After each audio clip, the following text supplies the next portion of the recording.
present time. What I like the most about your speech is his use of humor. You were all laughing about your life starting almost when you were 3 years old and up to present time. And when you end up with invitation, it was almost icing on a cake. Beautiful speech. You were very well prepared. You were a very natural speaker.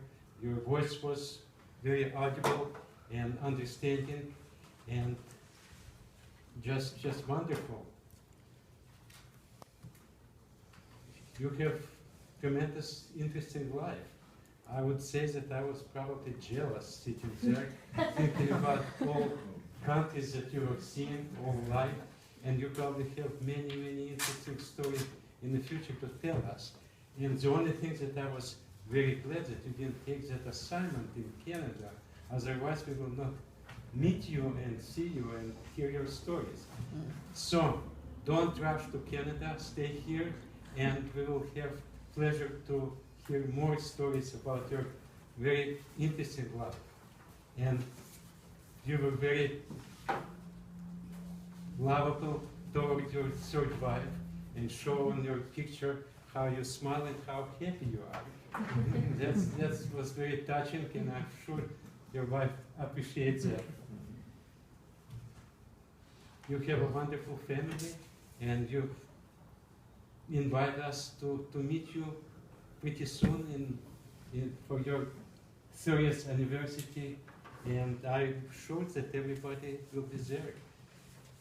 And meet your family, meet your kids. I can almost,